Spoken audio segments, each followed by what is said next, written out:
교회 소식입니다. 예배에 참석하신 분들과 인터넷으로 예배에 참여하고 계시는 모든 분들을 진심으로 환영합니다. 예배 및 모임 안내입니다.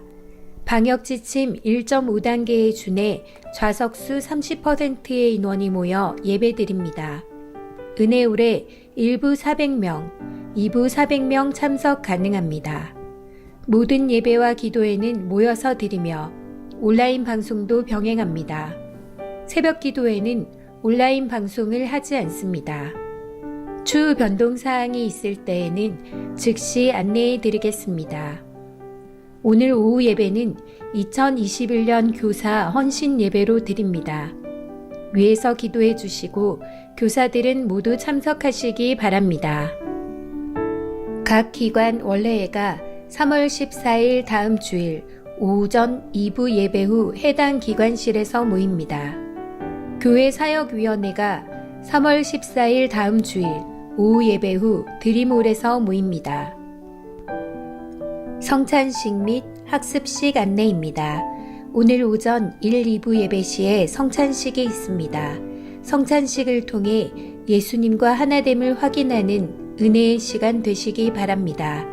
학습식이 3월 28일 주일 오전 2부 예배 시에 있습니다. 기도로 잘 준비하시기 바랍니다.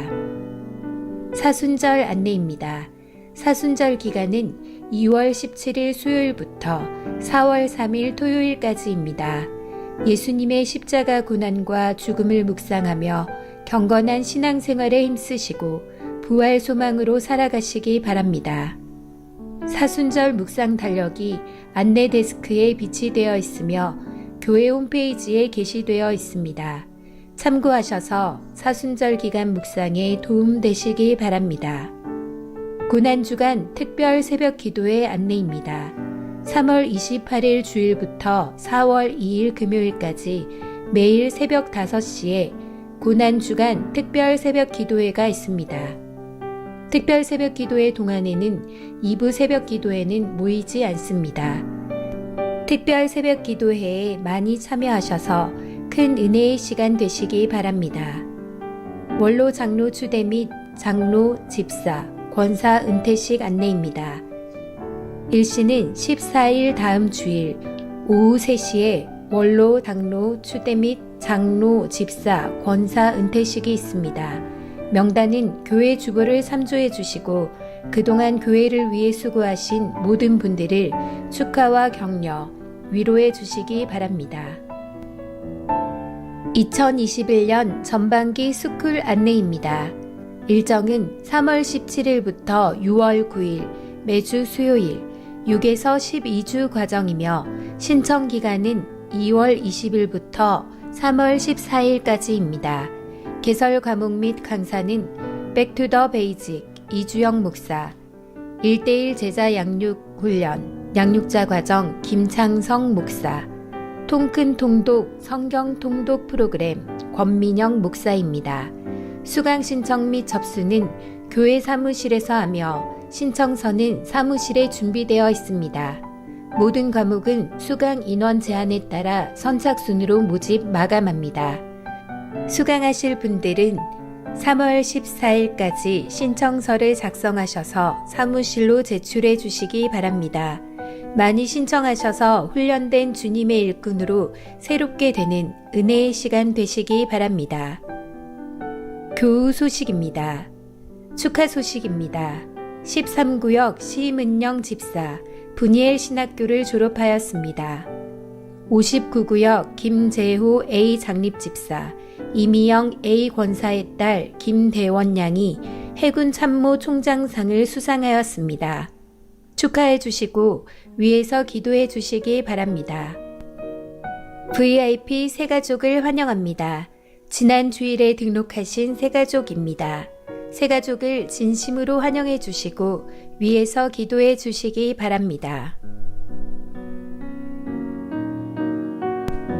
자, 3월 13일 토요학교가 개강합니다. 토요학교 수강반을 소개합니다. 바이올린반, 오케스트라의 시작이라고 하죠. 토요학교에서 시작해서 투어브 합주단, 호산나 관현악단으로 쭉 예배와 찬양을 섬길 수 있습니다. 비올라반, 바이올린보다 낮은 음역, 안정되고 풍부한 울림. 리차드 용재 오닐 아저씨 아시죠? 전문가에 따르면 비올라 악기를 연주하면 머리가 똑똑해진다고 합니다. 그 이유는 수업에서 확인하시죠. 첼로반. 첼로를 잡는 순간 우리의 마음은 차분해지고 찬양으로 깊이 들어가게 됩니다. 현악기는 교회에 준비되어 있습니다. 악기가 없으셔도 우선 배울 수 있습니다. 피아노반. 기초과정과 찬송가, 복음송, 반주 과정까지 체계적인 교육이 기다리고 있습니다. 경배와 찬양을 위한 스페셜 강좌입니다. 드럼반, 일렉트릭 기타반, 베이스 기타반, 권진도 목사님이 추천하는 최고의 강사진이 기다리고 있습니다. 잘 배워서 중고등부, 청년부 모임에서 악기로 찬양에 참여할 수 있습니다. 캘리그라피반, 이쁜 글씨 쓰기 3개월 특강입니다.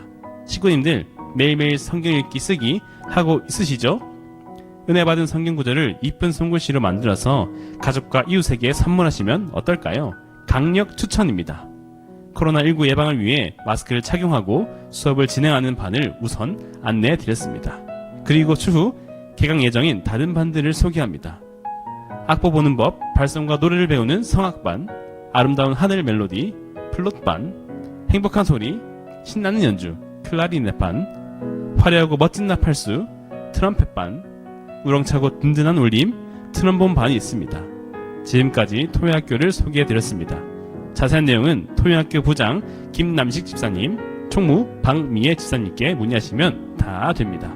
우리 모두 3월 13일 토요일 오전 10시 30분 은혜홀 개강 예배에서 만나요. 저는 중등부를 섬기고 있는 김영준 전도사였습니다. 감사합니다. 사상교회 식구님들, 경건한 마음과 몸가짐으로 하나님께서 기뻐 받으시는 예배 되도록 최선을 다하시고 이 시간 하나님께 드리는 예배와 선포되는 말씀을 통해 큰 은혜 받으시기 바랍니다. 할렐루야. 3월 첫째 주일 1부 전세대 예배에 오신 여러분들을 주님의 이름으로 환영하고 축복합니다. 우리 앞뒤 좌우에 계신 분들과 반갑게 인사 나눕시다.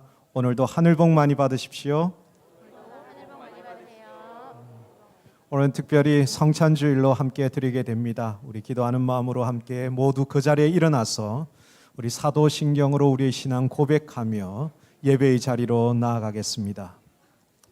나는 전능하신 아버지 하나님, 천지의 창조주를 믿습니다.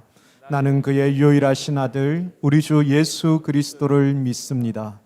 그는 성령으로 잉태되어 동정녀 마리아에게서 나시고 본디오 빌라도에게 고난을 받아 십자가에 못 박혀 죽으시고 장사된 지 사흘 만에 죽은 자 가운데서 다시 살아나셨으며 하늘에 오르시어 전능하신 아버지 하나님 우편에 앉아 계시다가 거기로부터 살아있는 자와 죽은 자를 심판하러 오십니다. 나는 성령을 믿으며 거룩한 공교회와 성도의 교제와 죄를 용서받는 것과 몸의 부활과 영생을 믿습니다. 아멘. 그 살아계신 하나님을 함께 높이며 은혜의 자리로 나아가겠습니다.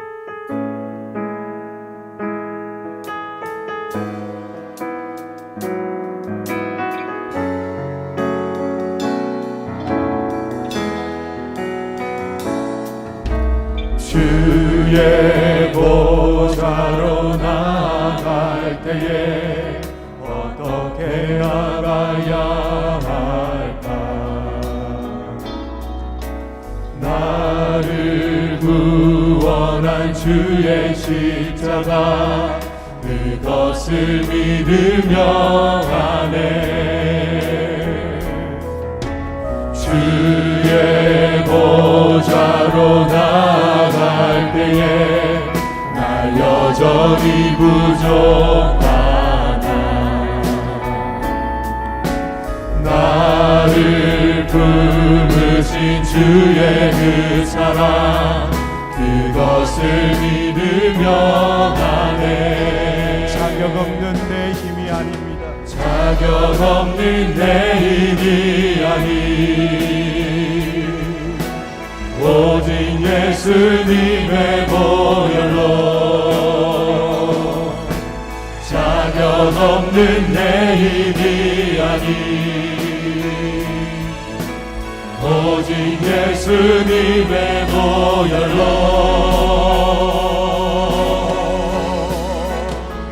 십자가의 보혈 완전하신 사랑 힘입어 나갑니다.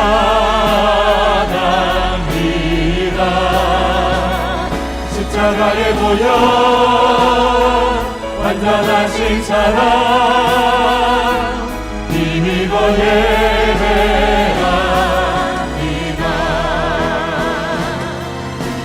주의 보좌로 나갈 때에 어떻게 나가야 할까? 나를 구원한 주의 십자가 그것을 믿으며 가네. 주의 보좌로 나갈 때에 나 여전히 부족하다. 나를 부르신 주의 그 사랑 그것을 믿으며 가네. 자격 없는 내일이 아니 오직 예수님의 보혈로 자격 없는 내일이 아니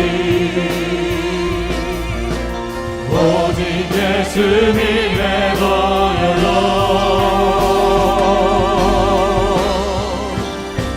십자가의 보혈 완전하신 사랑 힘입어 나갑니다. 십자가의 보혈 완전하신 사랑 힘입어 예배합니다.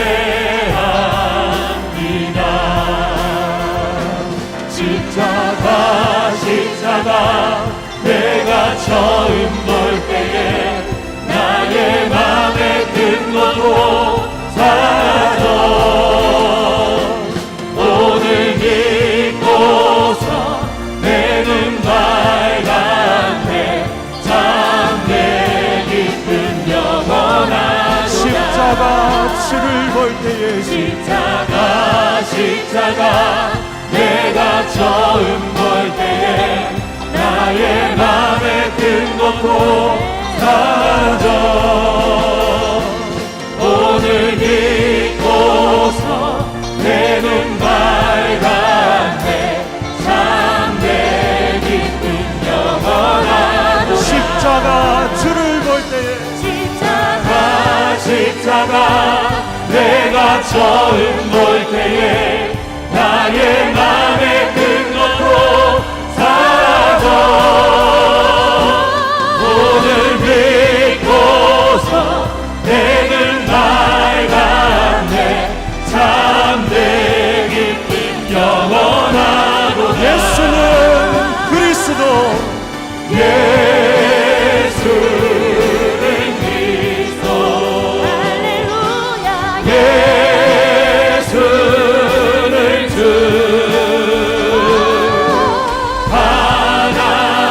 하나님의 영으로 경배드리니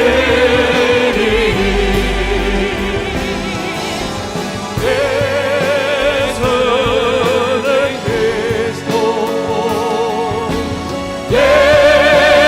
예수는 주 하나님의 영으로 경배드리니 우리 두 손을 높이 들고 예수는 그리스도 예수는 그리스도 예수는 주 하나님의 영으로 경배드리니 살아계신 하나님 살아계신 제인수 나의 참된 소망 걱정 근심 전혀 없네 사랑의 주는 안기는 너니 내 모든 삶의 기쁨 늘 충만하네 우리의 온 마음을 다하여 살아계신 하나님 사랑의 진주 나의 참된 소망 걱정 근심 전혀 없네 사랑의 주네 당기는 너아니 내 모든 삶의 기쁨 늘 충만하네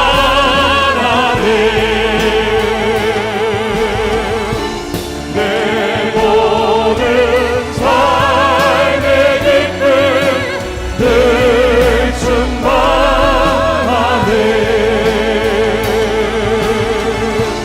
내 모든 삶의 기쁨 늘 충만하네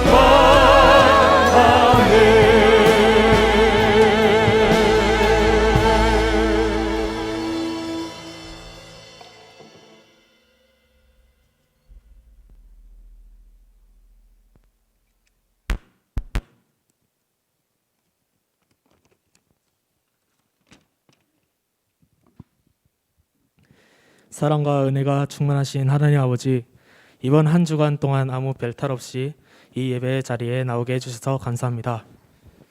지난 일요일에 중고등부 연합계약 부흥회를 은혜 가운데서 잘 마치게 해주시고 코로나 속에서도 우리를 보호해 주셔서 감사합니다. 하나님 아버지, 지난 일주일을 되돌아보며 이렇게 나아갑니다. 저희가 하나님보다는 세상의 것들과 더 가까이 하며 살며 하나님을 찬양하지 못했던 저희를 용서해 주시옵소서. 이 시간 세상의 것을 내려놓고 예배하며 앞으로 나아갑니다. 우리의 예배를 받아 주시옵소서. 하나님 아버지, 코로나 팬데믹으로 인해 많은 교회들이 고통과 어려움을 겪고 있습니다. 하나님, 하루속히 백신이 전 국민에게 원활하게 보급되고 코로나가 종식되어 우리가 코로나 이전처럼 마스크를 벗고 모두 다 같이 찬양하고 기도하는 시간이 속히 오게 주님께서 열어주시옵소서. 이 시간 우리가 말씀을 듣습니다. 그 말씀이 듣는 우리 마음에 새기고 삶이 변화하여 믿지 않는 친구들에게 영향을 끼치고 복음을 전하고 다음 세대가 부흥할 수 있도록 도와주시옵소서. 모든 것을 감사드리며 예수님 이름으로 기도합니다. 아멘.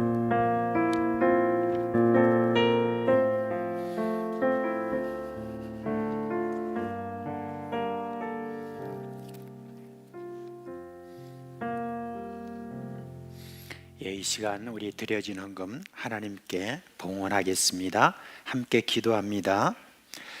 자비하신 주님, 어느덧 추운 겨울이 지나가고 3월 첫 주를 맞았습니다.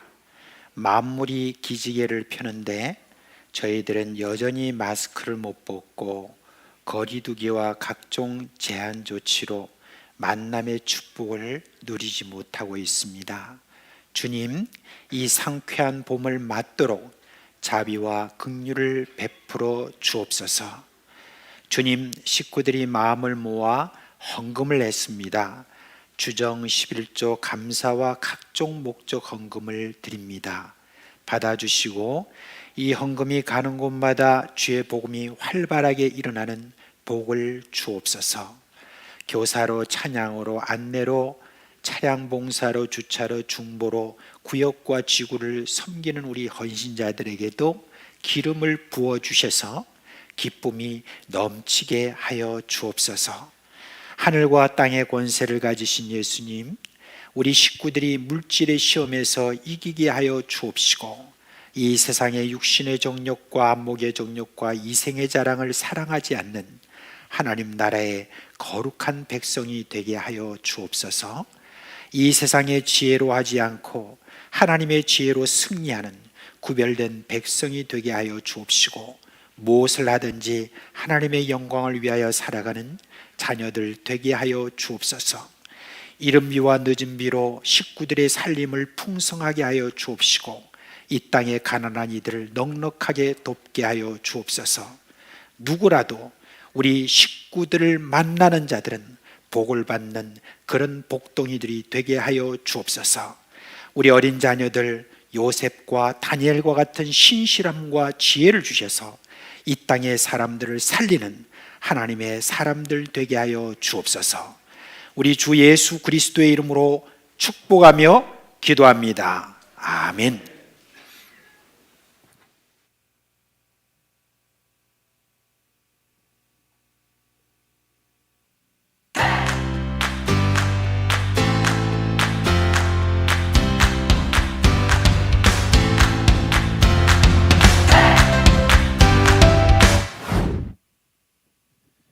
오늘 하나님께서 우리에게 주신 말씀은 누가복음 15장 7절의 말씀입니다. 우리 함께 한 목소리로 크게 읽어보도록 하겠습니다. 시작.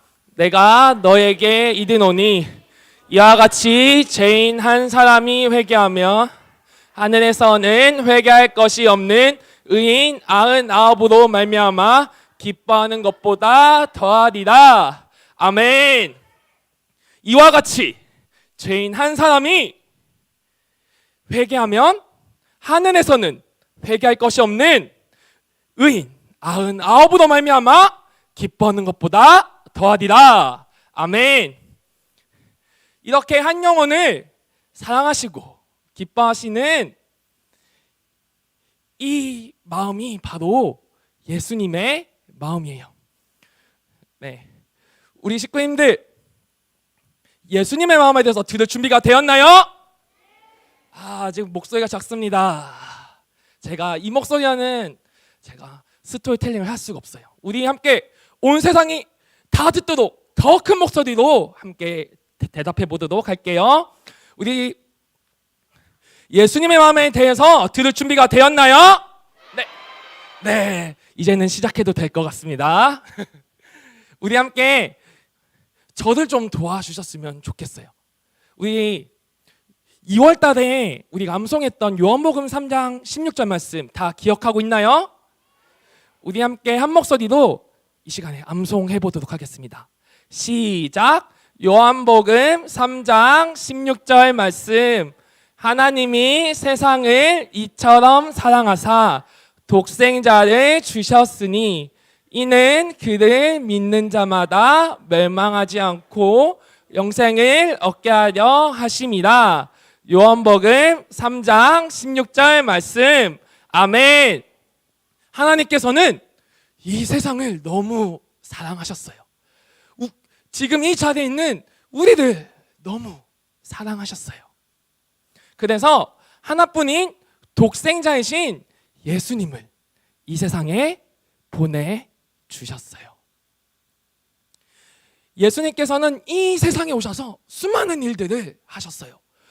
거대한 폭풍도 잠잠케 하시고 혈루증에 거인 여인도 고치시고 걷지 못하는 자, 눈이 보이지 않는 자들까지 주님께서 고치시고 죽은 자들까지 예수님께서 살려주셨어요. 그리고 귀신 들린 사람들까지 주님께서 고쳐주셨어요.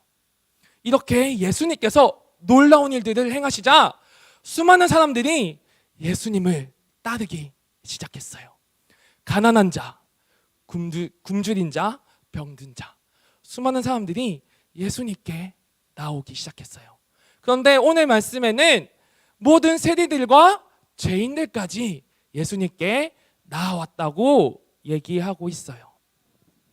그런데 이 당시 유대 땅은요, 로마라는 엄청난 나라가 다스리고 있었어요. 이 로마라는 나라는 이 유대 땅을 군대로 정복하고 다스리고 이 땅에 살고 있는 사람들에게 세금을 걷고 이 유대 사람들에게는 이 로마라는 나라가 굉장히 자기들 못 살게 구고 자기들 힘들게 하는 그런 나쁜 나라였어요. 그런데 오늘 말씀에 나오는 이 세리들이 이 로마라는 나라를 도와주는 거예요.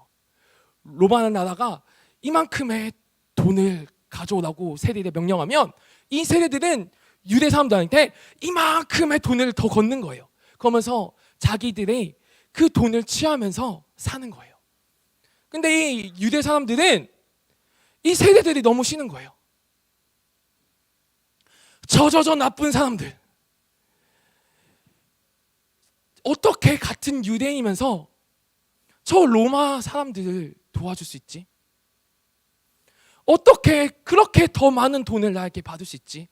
저 사람들과는 얘기도 하지 않고 모임도 갖지 않고 식사도 같이 하지 않을 거야.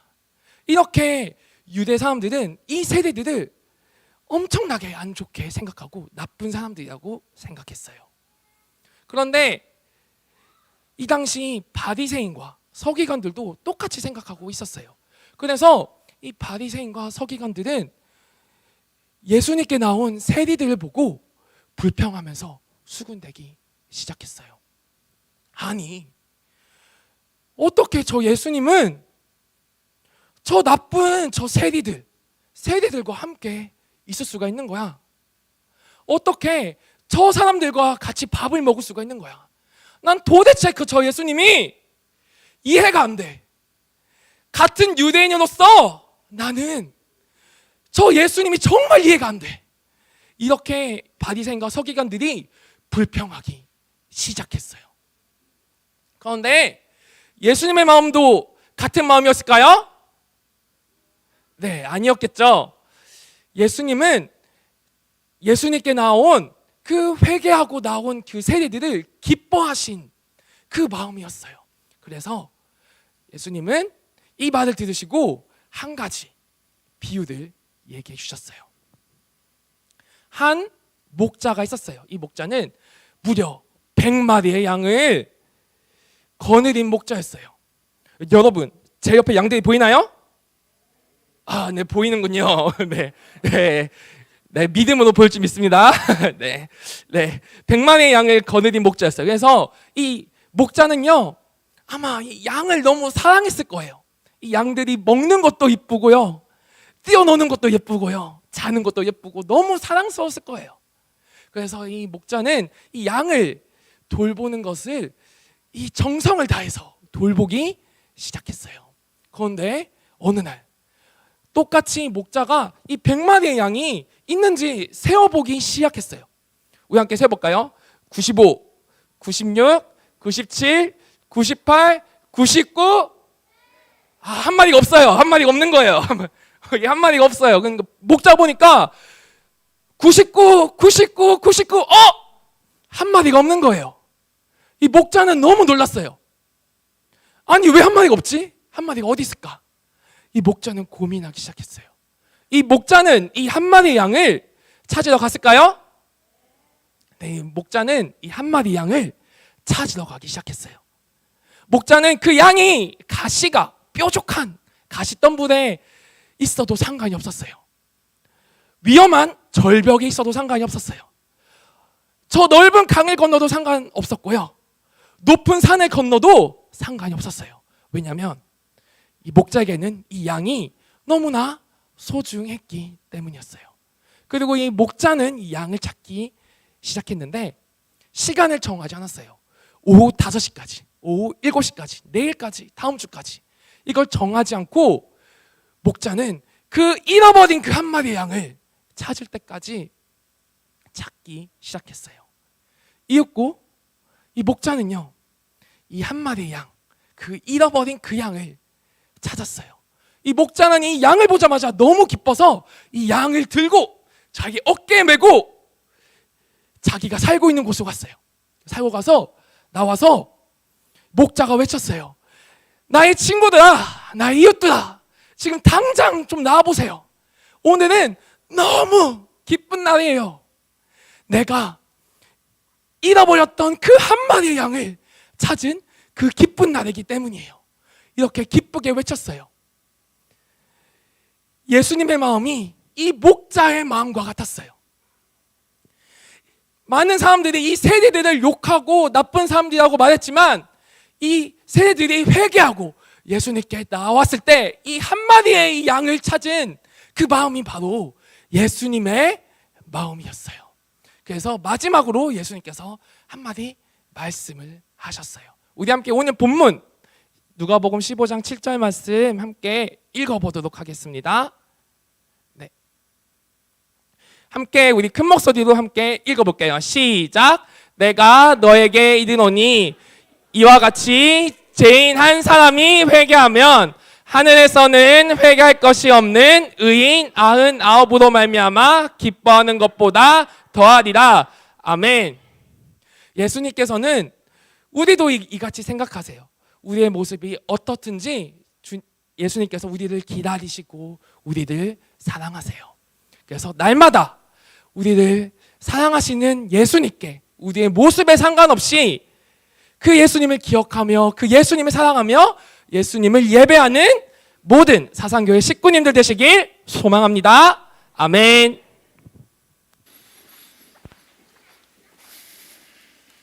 할렐루야. 자, 오늘 우리 유치부 초등 1, 2부 우리 어린 식구들은 이제 오늘 성찬식을 저희들이 하게 될 텐데, 여러분들 아쉽게도 아직 세례를 받지 않은 분은 이렇게 성찬식에 참여를 할 수 없어요. 여러분 중에는 아마 유아세를 받은 사람도 있지만 또 입교식이라고 하는 이제 어느 정도 여러분이 자라고 난 다음에 신앙 고백을 스스로 제대로 이렇게 한 것을 저희들이 확인하고 난 다음에 성찬식에 여러분이 참여할 수 있어요. 그래서 하나님, 나도 성찬식에 참여하고 싶은데 빨리 자라게 해주세요 라고 그렇게 기도하면 돼요. 그래서 나중에 중학교 올라가거든 바로 여러분이 공부를 하고 그렇게 세례도 받고 입교식도 해서 여러분들이 함께 성찬식에 참여하도록 해요. 오늘 참여하지 못한다고 너무 슬퍼하시거나 또는 울지 마세요. 근데 여러분 갈 때 우리 장로님들이 이렇게 가실 때 나도 하나 주세요 이러면 안 됩니다. 장로님들이 얼마나 힘든지 몰라요. 그래 되면은 그러지 않도록 여러분이 다른 성찬을 받는 분들과 함께 마음을 같이 모아주세요. 유치부 초등 1, 2부 알겠어요? 아니 대답이 시원찮아서 시원찮으면 내가 더 마음이 슬퍼가지고 어떻게 유치부 초등 1, 2부 알겠어요? 시원찮네 아직까지. 그래도 이제 우리 성찬식 할 때 여러분들 마음을 같이 좀 모아주세요. 자, 이제 여러분 이제 우리 구주 예수 그리스도께서 우리를 위하여 제정해 주신 성찬식을 하려고 합니다. 이제 우리 목사님들과 그리고 우리 장로님들은 앞으로 나와 주시기를 바랍니다.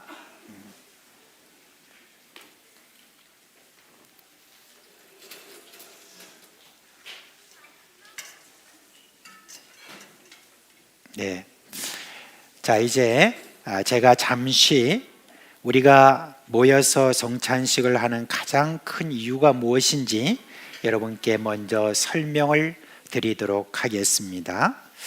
우리가 성찬식을 하는 가장 큰 이유가 뭐냐면은 예수님이 우리를 위해서 십자가에 달려 돌아가신 그 살과 피를 우리가 같이 기념하는 그런 것도 있지만 더 중요한 것은 뭐냐면 예수 그리스도와 그리고 우리 모든 성도가 함께 하나가 되는 그 연합을 저희들이 기념하는 그런 시간입니다.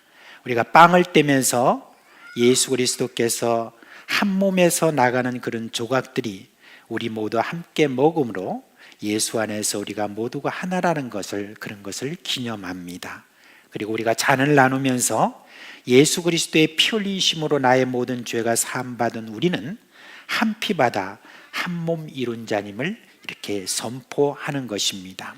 그래서 우리가 이 지금 성찬식을 하는 이유를 꼭 기억하시면서 여러분이 성찬을 받으시길 바랍니다. 오늘 우리가 성찬식을 하는 데는 이 코로나 사태 때문에 최대한 우리가 위생적이 되도록 여러분이 일어나셔서 이제 받으실 때는 손바닥으로 이렇게 받아주시기를 바랍니다. 장로님들이 위생장갑을 통해서 여러분 하나씩 손바닥 위에 놔줄 것입니다. 그리고 잔을 받을 때는 이전처럼 본인이 직접 여러분이 하나씩 이렇게 꺼내시면 됩니다.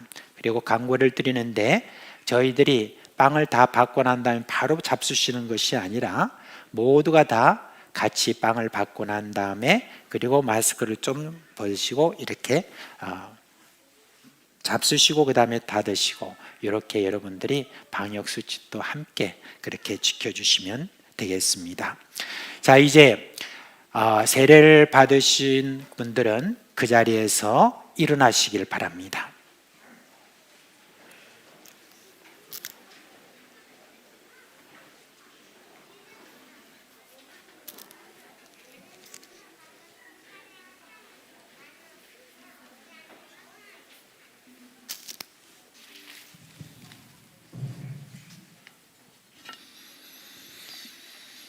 자, 이제 예수 그리스도의 한 몸, 이 한 몸에서 우리가 이제 같이 이렇게 다 떨어져 나갑니다. 내려가서 여러분들이 하나씩 다 받고 난 다음에 다시 저희들이 함께 먹음과 동시에 다시 이 빵이 하나가 되는 그런 것을 상징하는 겁니다.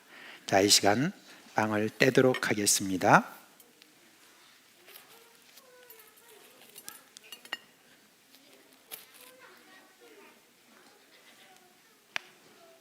자, 이 목사님들은 장로님들에게 빵을 하나씩 나눠주시기 바랍니다.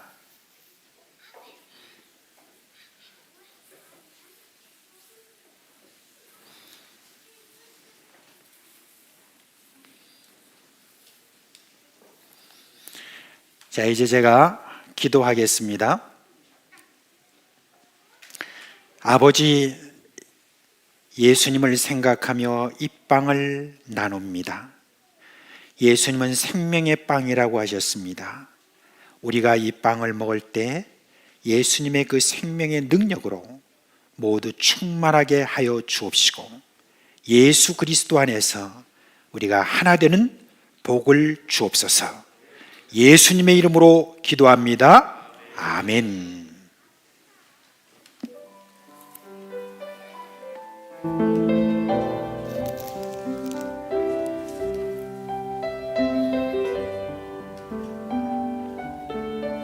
받으시고 들고 계시기 바랍니다.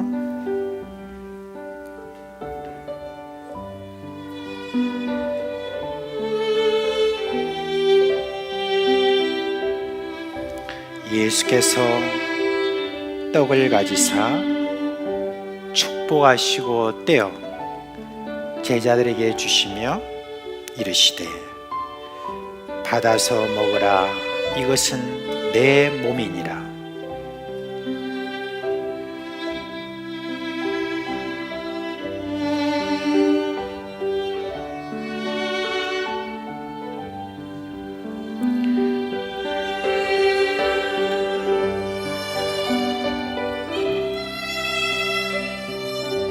아직 빵을 안 받으신 분은 손을 들어서 표해 주시기 바랍니다.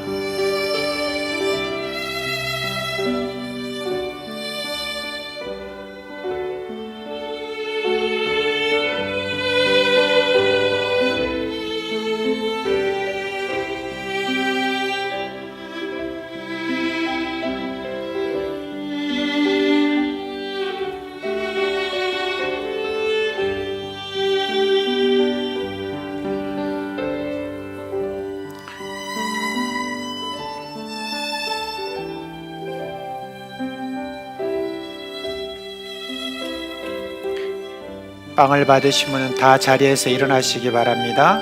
다 일어나십시오. 이제 예수님께서 말씀하셨습니다. 받아서 먹으라. 이것은 내 몸이니라. 다 같이 먹겠습니다.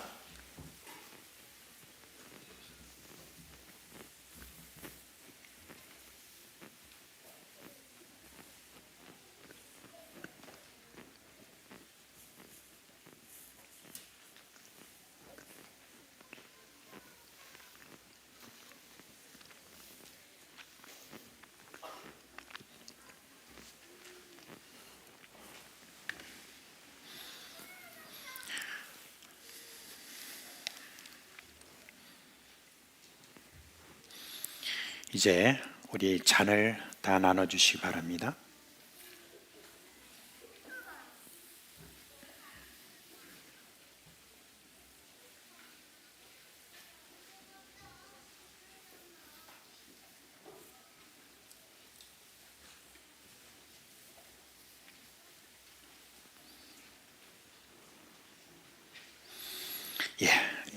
기도합니다. 하나님 아버지, 예수님의 흘리신 피를 생각하며 그 피가 우리 안에서 흐름으로 생명을 얻었음을 선포합니다. 이 잔을 마실 때 식구들이 서로 한 피 받은 형제 자매임을 생각하며 소중히 여기는 마음을 주시옵소서. 예수님의 이름으로 기도합니다. 아멘.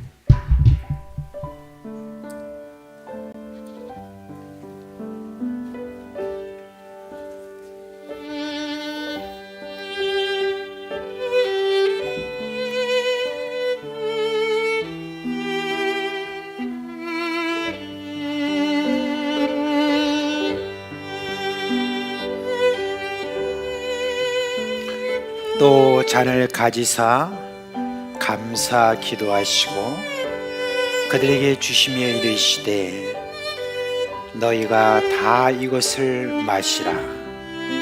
이것은 죄 사함을 얻게 하려고 많은 사람을 위하여 흘리는 바 나의 피 곧 언약의 피니라.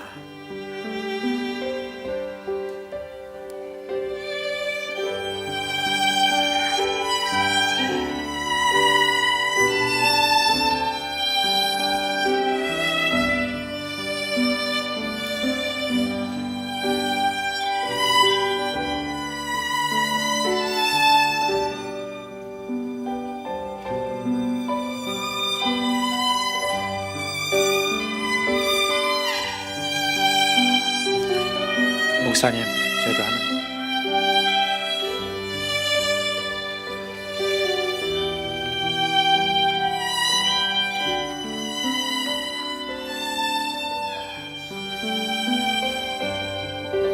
아직 잔을 받지 못하신 분은 손을 들어서 표를 해주시기 바랍니다. 네, 이제 잔을 받으신 분들은 다 같이 일어나시기 바랍니다.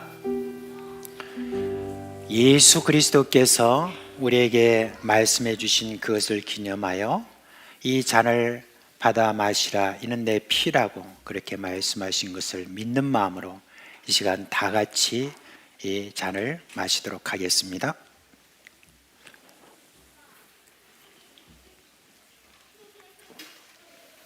컵은 옆으로 그냥 놔두시면 됩니다. 나중에 예배 마치고 난 다음에 봉사자들이 치울 것입니다. 그대로 놔두시기 바랍니다.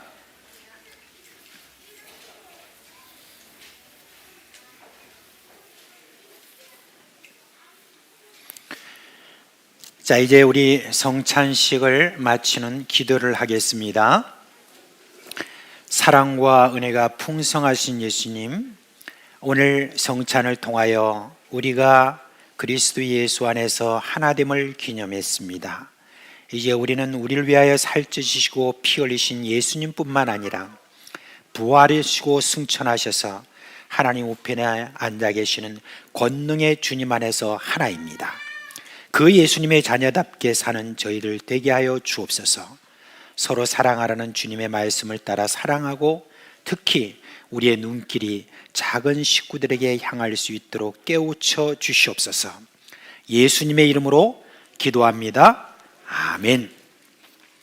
자, 유치부, 초등 1, 2부 여러분들이 좀 오래 기다리셔서 참 죄송합니다. 자, 이제 여러분들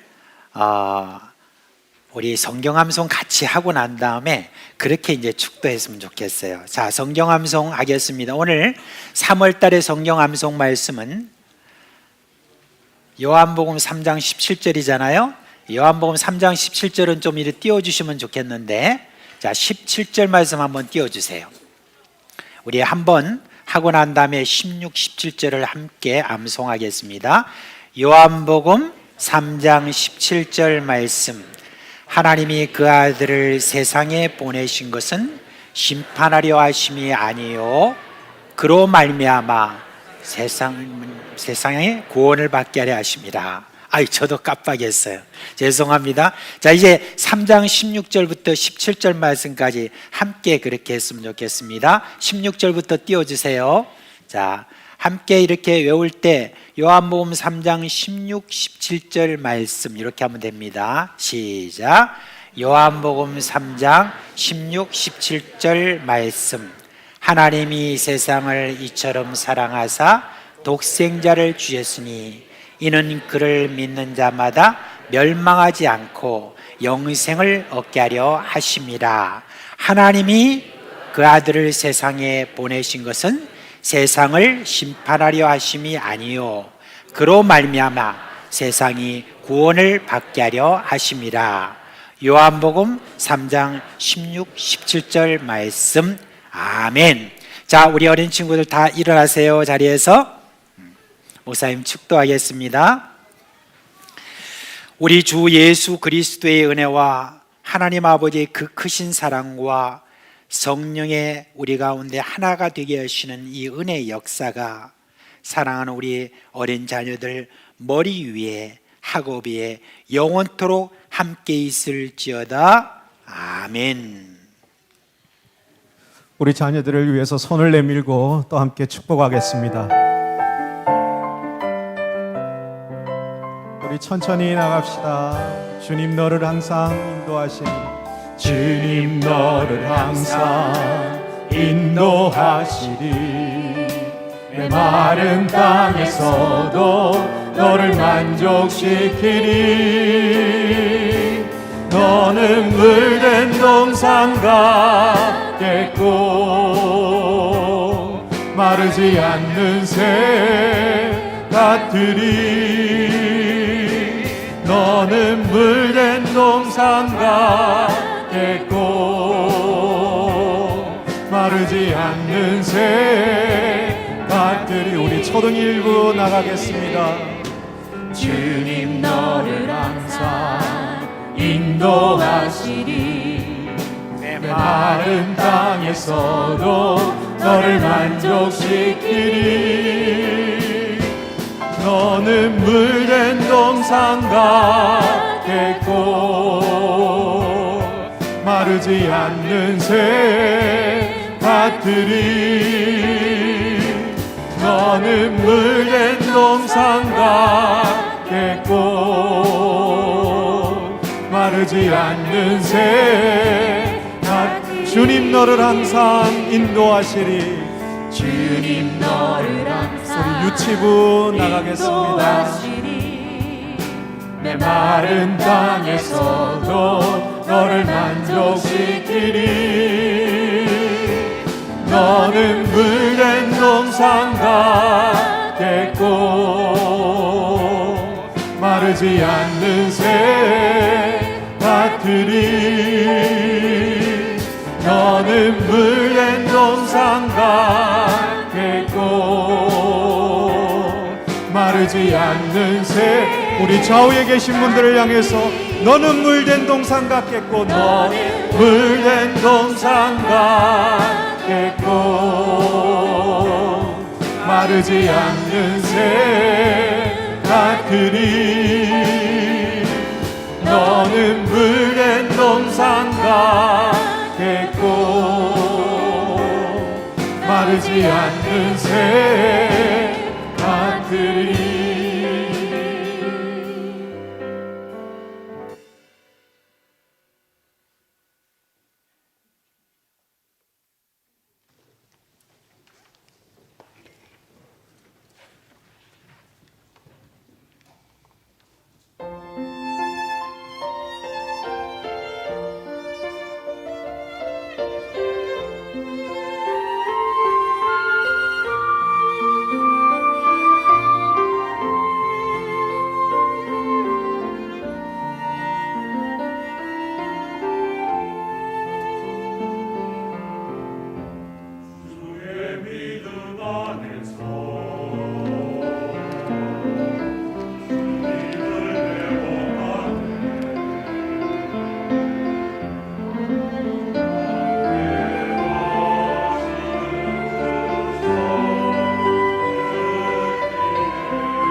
먼저 한 가지 광고를 더 드리도록 하겠습니다. 이제 우리 봄을 저기 맞이하면서 저희들이 스쿨을 이제 개강하게 되었습니다. 이번에 세 과목을 저희들이 개강하게 되었는데 한 과목마다 다 중요한 그런 과목입니다. 이제 아직까지 이제 신청을 하지 않으신 그런 분들은 신청을 다 하셔서 이제 여러분들이 또 성경을 더 많이 배우고 익히고 하는 그런 시간들을 좀 가지면 좋겠습니다. 자, 이제 우리 하나님 말씀 보겠습니다. 요한복음 8장입니다. 요한복음 8장입니다.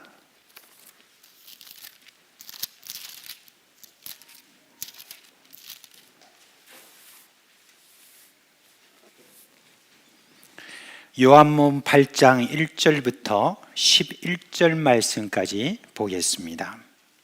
8장 1절로 11절 말씀까지입니다. 자, 이제 우리 다 같이 읽겠습니다. 예수는 감람산으로 가시니라.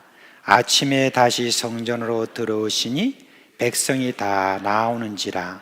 앉으사 그들을 가르치시더니 서기관들과 바리새인들이 음행 중에 잡힌 여자를 끌고 와서 가운데 세우고 예수께 말하되 선생이여, 이 여자가 간음하다가 현장에서 잡혔나이다. 모세는 율법에 이러한 여자를 돌로 치라 명하였거니와 선생은 어떻게 말하겠나이까? 그들이 이렇게 말함은 고발할 조건을 얻고자 하여 예수를 시험함이로라. 예수께서 몸을 굽히사 손가락으로 땅에 쓰시니 그들이 묻기를 맞이 아니하는지라. 이에 일어나 이르시되 너희 중에 죄 없는 자가 먼저 돌로 치라 하시고 다시 몸을 굽혀 손가락으로 땅에 쓰시니 그들이 이 말씀을 듣고 양심의 가책을 느껴 어른으로 시작하여 젊은이까지 하나씩 나가고 오직 예수와 그 가운데 섰는 여자만 남았더라. 예수께서 일어나사 여자 외에 아무도 없는 것을 보시고 이르시되 여자여, 너를 고발하던 그들이 어디 있느냐? 너를 정죄한 자가 없느냐? 대답하되 주여 없나이다. 예수께서 이르시되 나도 너를 정죄하지 아니하노니 가서 다시는 죄를 범하지 말라 하시니라. 아멘. 지금 우리 대한민국은 적폐청산이라는 이름으로 이전에 잘못된 것을 드러내고 심판하는 데 몰두하고 있습니다. 이런 움직임은 전반적으로 사회에 영향을 미쳐서 미투 또는 체육계 학폭이라든지 연예계 학폭, 폭로 이런 것들로 지금 이어지고 있습니다. 물론 이런 움직임이 피해자들이 과거에 당한 그 원통함을 풀 수 있도록 하는 그런 긍정적인 면도 있겠지만 그 부작용이 또 얼마나 심할지, 또 그렇게 함으로 우리 사회가 과연 얼마나 깨끗할지에 대해서는 불확실합니다. 탈법 혹은 잘못된 관행을 바로잡는 것은 건강한 사회로 가는데 아주 중요합니다. 그러나 그것을 집행하는 자, 고발하는 자가 누군가 하는 것은 또 다른 문제인 것 같습니다. 사회가 다들 일어나서 잘못한 사람들을 손가락질하는데 정작 자신들은 그런 잘못에서 얼마나 자유로운가 하는 것은 생각할 필요가 있는 것입니다. 손가락질을 하는 것보다는 자신들을 돌아보는 그런 순기능이 필요하고, 더 나아가서 정죄보다는 구원의 길을 제시하는 그런 사람들이 더 필요한 것 같습니다. 한 여인이 간음을 하다가 현장에서 잡혔습니다. 유대인 사회에서 그런 여인은 바로 사형입니다. 돌로 쳐서 죽입니다. 그럴 때 제일 먼저 돌을 던지는 사람은 누구냐면 그 가족 중에 한 명이어야 합니다. 좀 잔인하지만 사람들이 선뜻 나서지 못할 경우를 고려해서 용기를 내도록 하는 것이죠. 지금도 이슬람 사회에서는 명예살인이라는 그런 이름으로 이런 일들이 벌어지고 있습니다. 제가 아프가니스탄에 있을 때 직접 제가 보지는 못했지만 그렇게 사형당하는 영상을 본 적이 있습니다.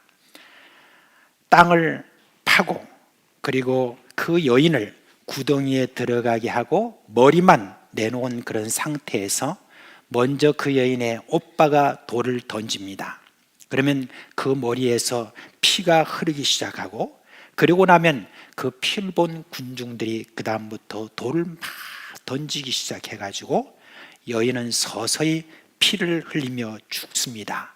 그리고 그 구덩이에 쓰러지면 사람들이 모두 다 그 앞에서 침을 뱉고 그리고 흩어지고 그리고 이제 그 가족들은 거기다 돌을 쌓아가지고 이 여인이 어디서 어떻게 죽었는지 사람들에게 잘 보지 못하도록 할 정도로 그렇게 그냥 그런 상태로 그냥 놔두어 버립니다. 눈의 가시 같은 그런 예수님을 죽이려고 하던 이 바리새인들은 이 여인을 이용해서 예수님을 정죄하려는 생각으로 그녀를 예수님에게 끌고 왔습니다. 끌려온 그 여인의 모습은 처참하기 이를 데 없었습니다.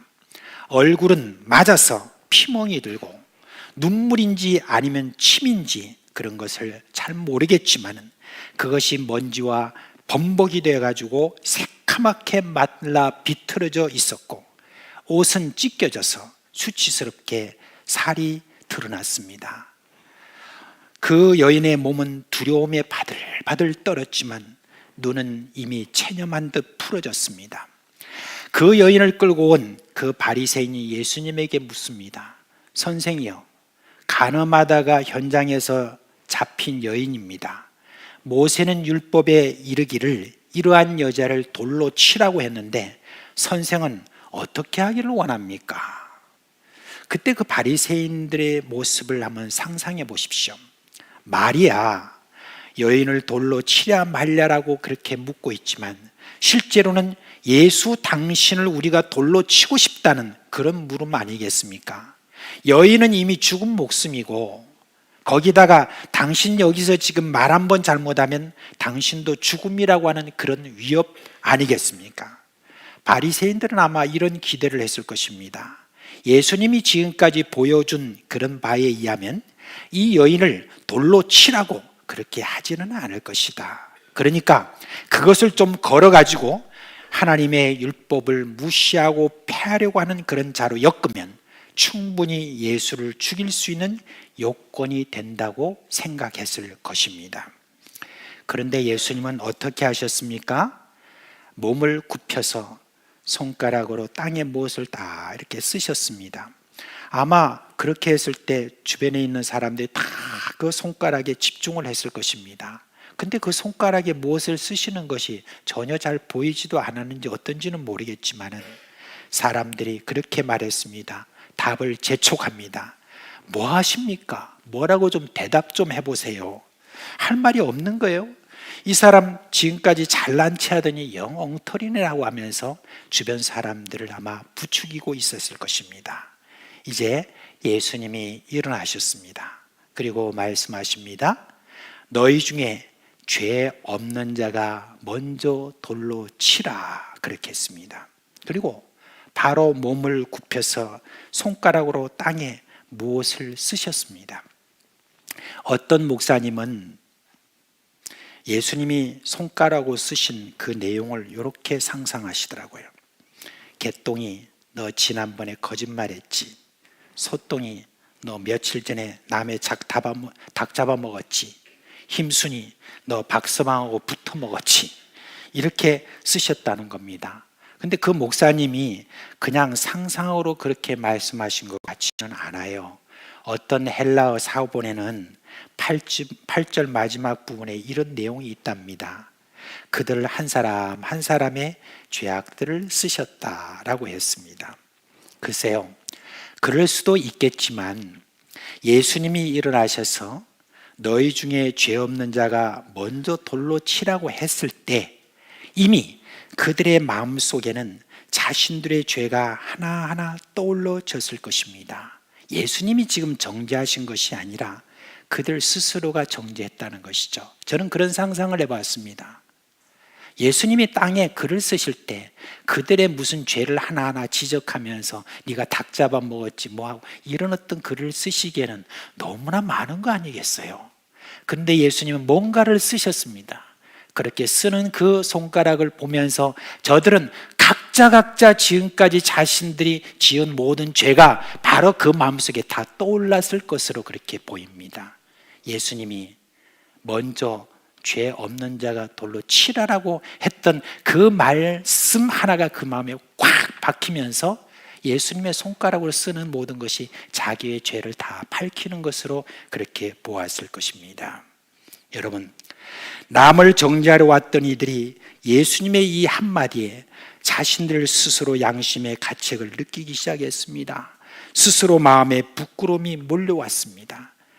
그 여인을 향하여 증오하고 치려고 손에 든 그 돌이 실은 나를 쳐야 한다는 마음이 든 것입니다.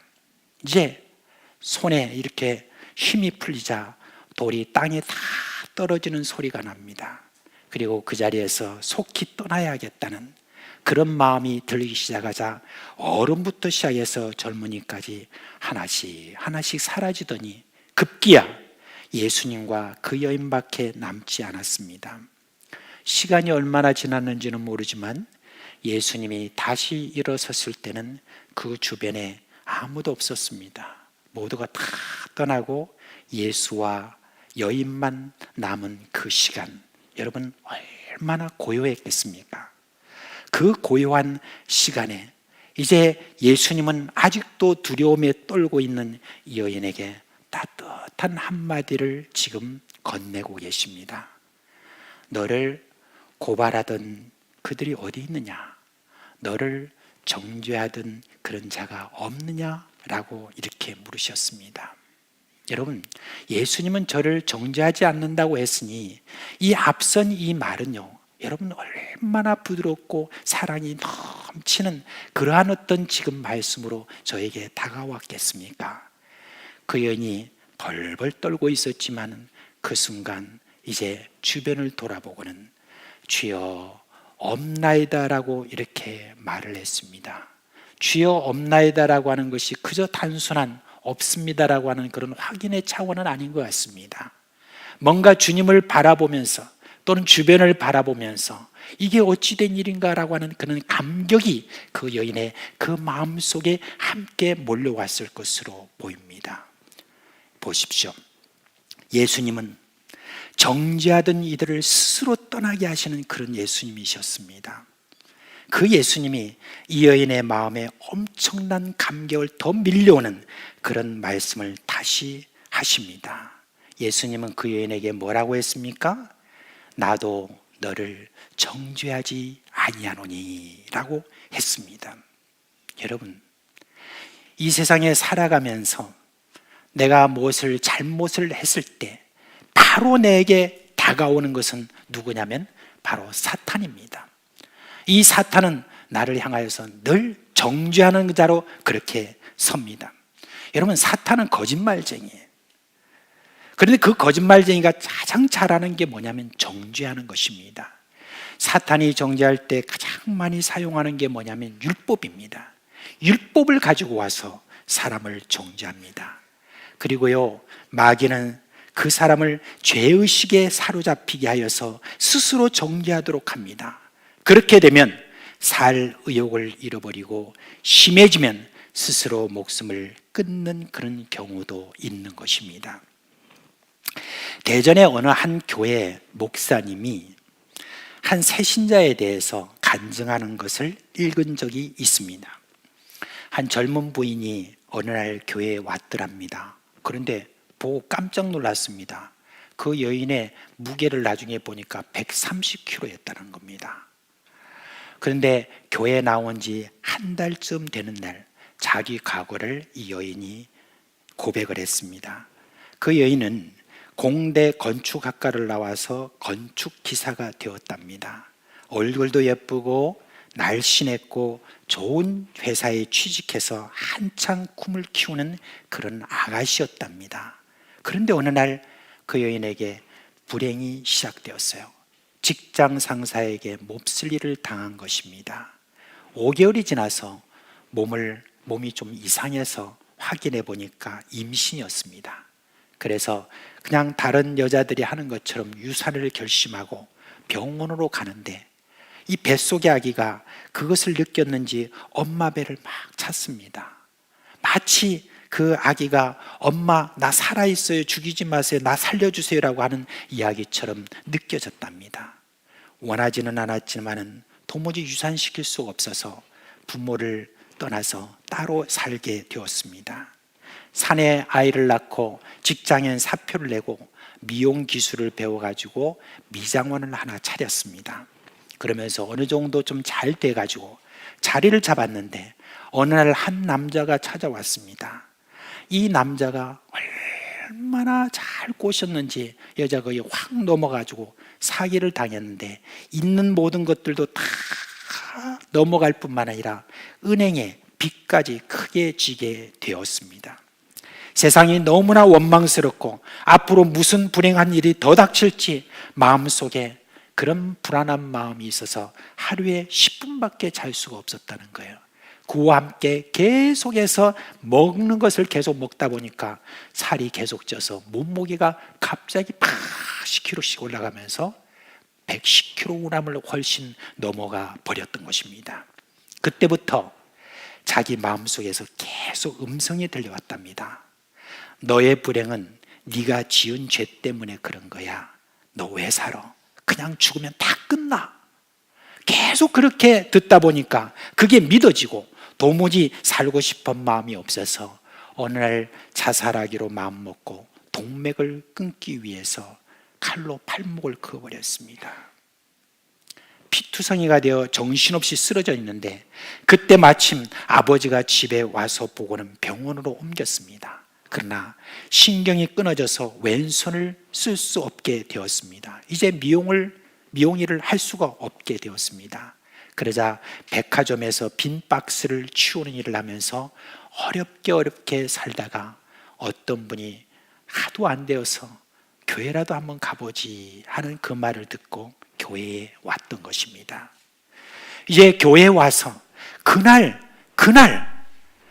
목사님의 말씀이 어떤 말씀이었냐면 바로 요한복음 8장에 있는 바로 이 말씀이었습니다. 그 예수님에 대해서 설교를 하고 계시는데 현장에서 가는 마다 잡힌 여인에게 하신 예수님의 말씀, 나도 너를 정죄하지 않겠다는 그 말씀이 팍 마음에 들어오면서 그러면서 그 순간에 그녀를 그렇게 괴롭히던 그 모든 저주의 음성이 싹 사라지게 되었다는 겁니다.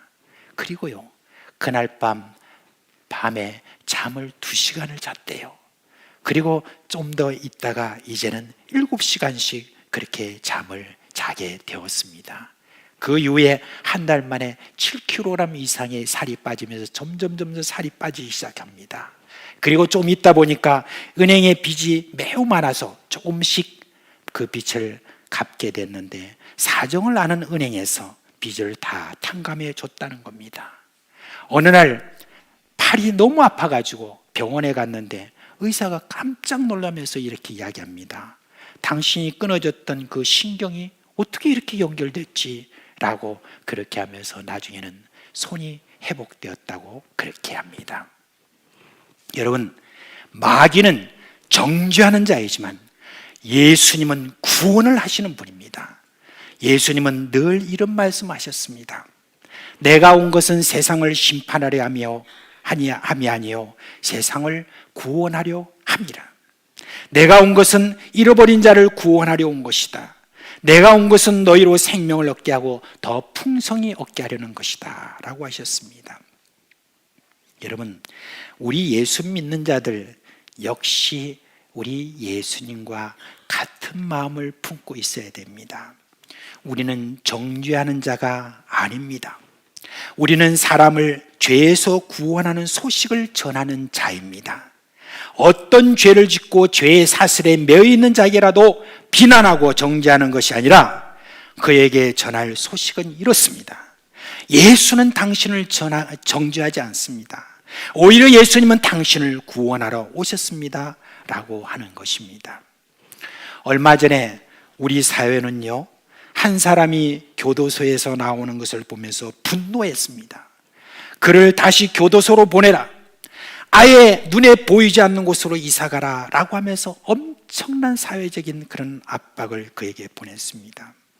여러분, 그러한 자라 할지라도 우리 그리스도인은 정죄해서는 안 됩니다. 우리가 누구를 정죄하게 되면요, 그 피해가 고스란히 우리에게 돌아옵니다.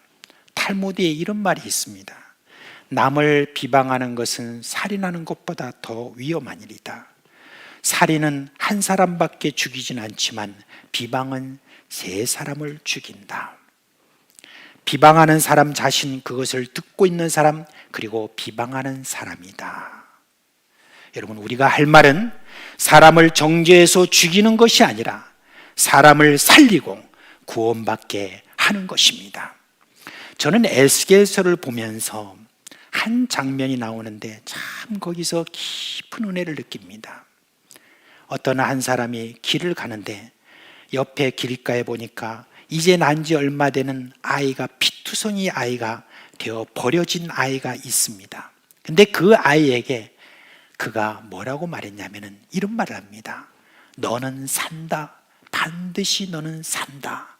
라고 하면서 그 피투성이 된 그 아이를 거두어서 몸을 씻기고 그리고 크림을 발라주고 이렇게 하면서 멋있게 키워갔다라고 하는 그분이 누구냐면 바로 하나님입니다. 그분이 바로 예수님이십니다. 이런 예수님의 그 마음을 우리가 함께 가져야 될 것입니다. 우리는 누구에게 가든지 어떤 죄로 말미암아 지금 시달리고 있는 그런 사람이라 할지라도 그 사람에 가서 우리는 이렇게 말해야 될 줄 압니다. 너는 산다. 반드시 산다. 그렇게 함으로 그 사람을 참 멋있게 살아가는 그런 사람으로 우리는 변화시킬 수 있는 그런 사람입니다. 왜요? 예수 그리스도의 영이 우리 가운데 있고 우리가 그렇게 할 수 있기 때문인 것입니다.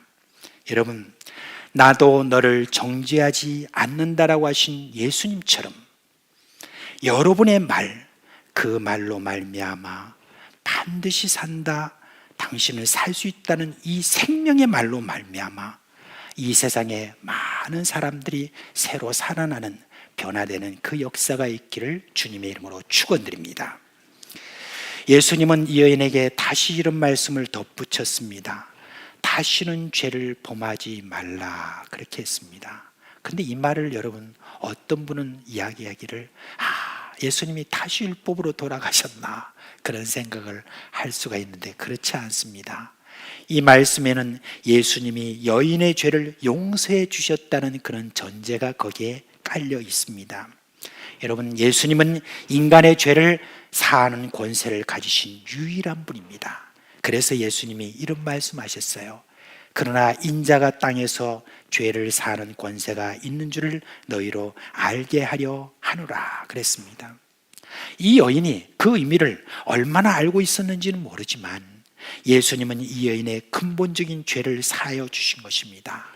나는 너를 정죄하지도 않고 오히려 너의 죄를 용서해 주신다는 그 말씀이 앞서 있었다는 말입니다. 그렇습니다. 예수님은 우리를 구원하시기 위해서 십자가의 죽으심으로 우리의 죄를 대신 갚아 주셨습니다. 예수님을 믿는 자마다 죄 사함을 받고 구원을 받았습니다. 근데 그것으로 끝나지 않습니다. 여러분, 이제 죄의 종에서 벗어나서 의의 종으로 예수님께서 바꾸시고 그리고 요구를 하시는 것입니다. 여러분, 죄 사함을 받은 자가 다시 죄를 범하게 되면 어떻게 되는 거죠? 아주 이상한 모양새가 되는 겁니다.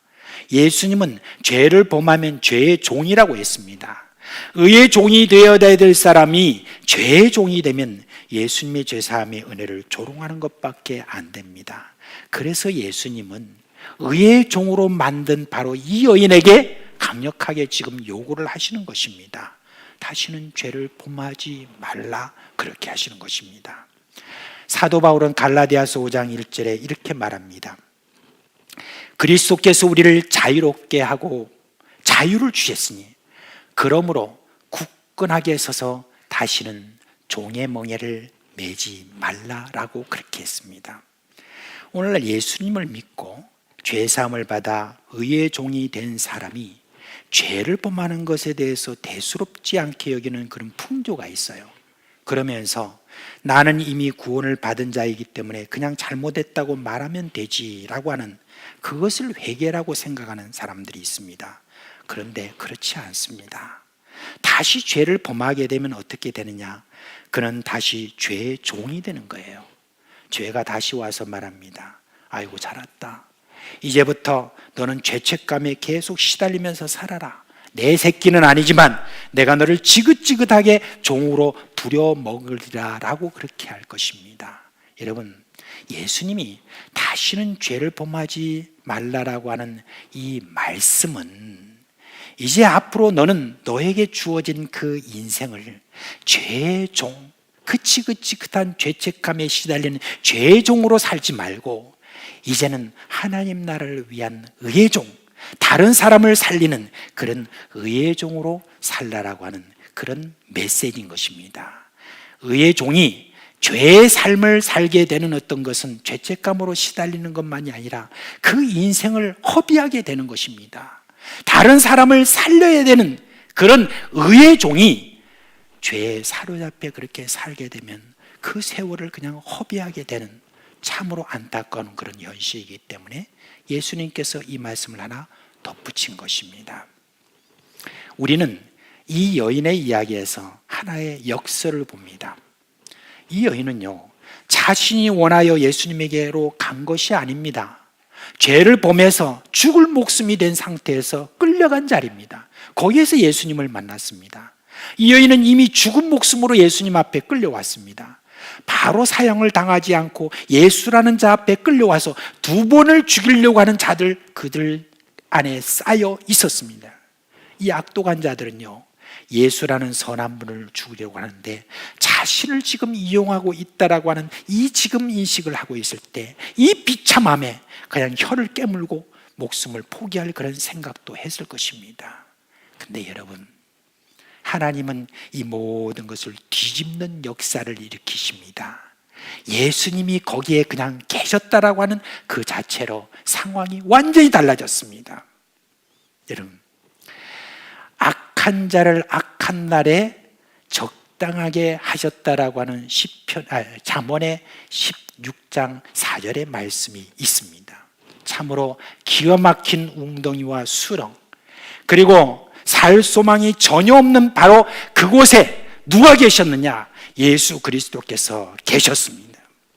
사람을 정죄하거나 심판하지 않으시는 예수님, 상한 갈대를 꺾지 아니하시고 꺼져가는 심지를 끄지 않으시는 예수님이 바로 거기에 계셨던 것입니다. 거기에 계신 그 예수님께서 이 여인을 죄의 권세에서 해방시켰습니다. 사단에게서 해방시켰습니다. 그리고 의의 종으로 만드셨습니다. 평생 죄의 종으로 살다가 드디어 죄의 종들에게 돌에 맞아 죽을 인생인데 예수를 만나고 나니 이런 놀라운 일이 일어나는 것입니다. 여러분, 인생은요, 그런 면에서 참으로 귀합니다. 살아있다는 자체가 참으로 귀합니다. 인간에게 어떤 절망적인 상황이 오더라도 절대 끝이 아닙니다. 예수님을 만나면 인생이 역전이 되는 것입니다. 예수님이 하신 이 말씀이 나를 살립니다. 나도 너를 정죄하지 아니하노라. 여러분 지금 살아가면서 여러분 중에 정죄함에 시달리는 분이 계십니까? 그로 말미암아 병든 분이 계십니까? 불면증에 시달린 분이 계십니까? 죄책감으로 극심한 스트레스에 시달리며 죽음의 공포 가운데 있습니까? 그러면 예수님의 이 말씀을 믿으십시오. 나도 너를 정죄하지 아니하노라. 그리고 이 말씀을 믿고 선포하세요. 로마서 8장 1절에 2절의 말씀입니다. 우리 다 같이 한번 읽읍시다. 그러므로 이제 그리스도 예수 안에 있는 자에게는 결코 정죄함이 없느니 이는 그리스도 예수 안에 있는 생명의 성령의 법이 죄와 사망의 법에서 너를 해방하였음이라. 아멘. 그렇습니다. 여러분 부탁드립니다. 예수님을 만난 여러분은 이제 의의 종입니다. 비록 지금 예수님을 만난 분이라 할지라도 여러분은 의의 종입니다. 의의 종으로서 평생 사탄의 종으로 살아가는, 죄의 종으로 살아가는 인생들에게 예수를 전합시다. 그러면서 여러분도 예수님처럼 그렇게 말씀하십시오. 사람들이 누가 뭐라고 너를 정죄한다 할지라도 나는 너를 정죄하지 않는다라고 하는 이 따뜻한 예수님의 말씀을 저들에게 건네시기를 바랍니다.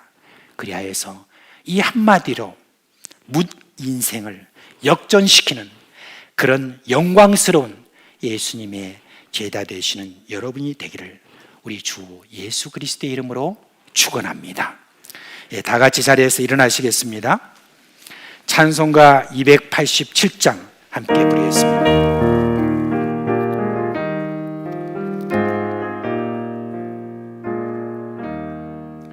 예수 앞에 나오며 죄사함 받으며 주의 품에 안기어 편히 쉬리라. 우리 주만 믿으며 모두 구원 얻으며 영생 복락 멸류관 확실히 받겠네. 예수 앞에 나와서 은총을 받으며 마음의 기쁨 넘치어 감사하리라.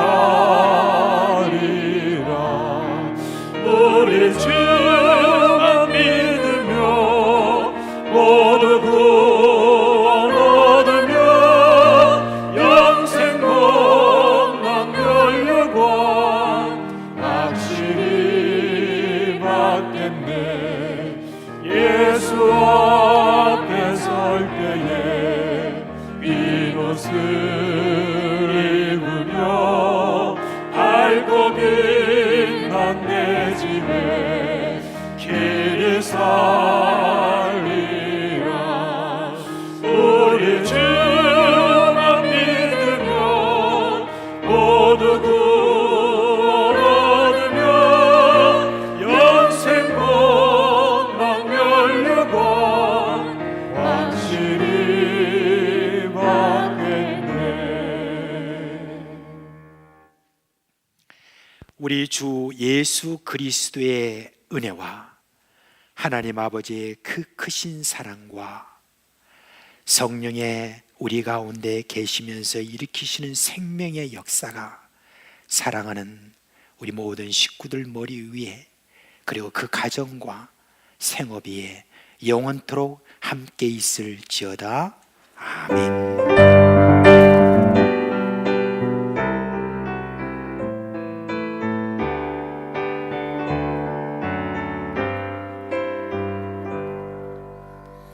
아멘. 서로 얼굴을 보시면서 축복합시다. 샬롬, 샬롬.